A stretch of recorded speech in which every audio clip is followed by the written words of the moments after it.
അസ്സലാമു അലൈക്കും വറഹ്മത്തുള്ളാഹി വബറകാതുഹു.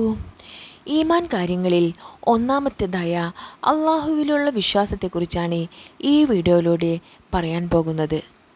നാം വസിക്കുന്ന ഭൂമിയും സൂര്യനും ചന്ദ്രനും അനന്തകോടി നക്ഷത്രങ്ങളും ഉൾക്കൊള്ളുന്ന ഭീമാകാരമായ ഈ പ്രപഞ്ചം ഒരിക്കലും താനേ ഉണ്ടായതല്ല. അതിന് ഒരു സൃഷ്ടാവുണ്ട്. ആ സൃഷ്ടാവിനെയാണ് നാം അള്ളാഹു എന്ന് വിളിക്കുന്നത്. അള്ളാഹുവാണ് ഈ പ്രപഞ്ചത്തെ സൃഷ്ടിച്ചത്. അവൻ അതിനെ സംരക്ഷിക്കുകയും നിയന്ത്രിക്കുകയും ചെയ്യുന്നു. പ്രപഞ്ചനാഥനായ അള്ളാഹു ഏകനാണ്. അവന് തുല്യനായി ആരും തന്നെയില്ല. പ്രപഞ്ചത്തിൻ്റെ സൃഷ്ടിപ്പിലോ സംരക്ഷണത്തിലോ നിയന്ത്രണത്തിലോ അള്ളാഹുവിനോടൊപ്പം മറ്റാർക്കും യാതൊരു പങ്കാളിത്തവുമില്ല. അള്ളാഹു സർവജ്ഞനാണ്. ചെറുതും വലുതുമായ എല്ലാ കാര്യങ്ങളും അവൻ അറിയുന്നു. ഭൂതവും ഭാവിയും വർത്തമാനവും ഒരുപോലെ അവൻ അറിയുന്നുണ്ട്. നാം ഓരോരുത്തരുടെയും ഹൃദയവിചാരങ്ങൾ പോലും അവന് അറിയാം. ഒരു ചെറിയ കാര്യം പോലും അവൻ്റെ അറിവിൽ വിട്ടുപോവുകയില്ല. അള്ളാഹു സർവശക്തനാണ്. അവന് കഴിയാത്തതായി ഒന്നും തന്നെയില്ല. ഏതൊരു കാര്യം ഉണ്ടാകണമെന്ന് അവൻ ഉദ്ദേശിക്കുന്നുവോ അത് ആ നിമിഷം കൊണ്ടുണ്ടായിത്തീരുന്നു. ഈ പ്രപഞ്ചവും അതിലെ അഖില വസ്തുക്കളും അള്ളാഹുവിൻ്റെ അറിവിൻ്റെയും കഴിവിൻ്റെയും അനന്തമായ വ്യാപ്തിയെ വിളിച്ചറിയിക്കുന്നു.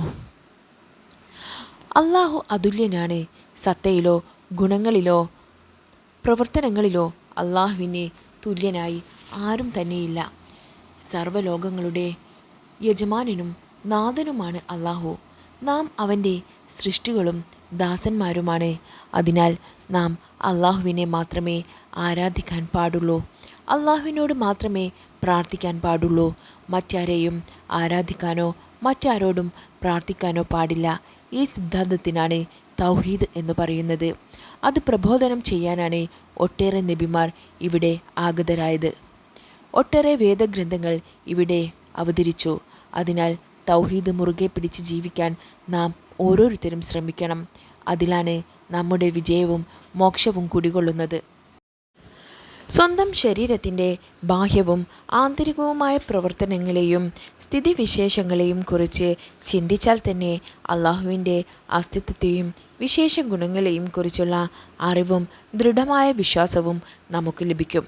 പ്രപഞ്ചത്തിൽ ഓരോ കോണിലും അള്ളാഹുവിൻ്റെ അപാരമായ അറിവിനെയും കഴിവിനെയും സൂചിപ്പിക്കുന്ന ധാരാളം ദൃഷ്ടാന്തങ്ങളുണ്ട്. വിശുദ്ധ ഖുർആൻ ഈ ദൃഷ്ടാന്തങ്ങളിലേക്ക് നമ്മുടെ ശ്രദ്ധ തിരിക്കുന്നു. സ്വന്തം ശരീരങ്ങളെയും പ്രപഞ്ചത്തിലുള്ള എണ്ണമറ്റ പ്രതിഭാസങ്ങളെയും കുറിച്ച് പഠിക്കാൻ കഴിയുന്നത്ര നാം ശ്രമിക്കണം. അവ നമ്മുടെ വിശ്വാസത്തെ ദൃഢമാക്കും. അള്ളാഹുവിനെക്കുറിച്ചുള്ള അറിവും വിശ്വാസവും കൂടുന്തോറും നമ്മുടെ മഹത്വവും പദവികളും വർദ്ധിക്കും.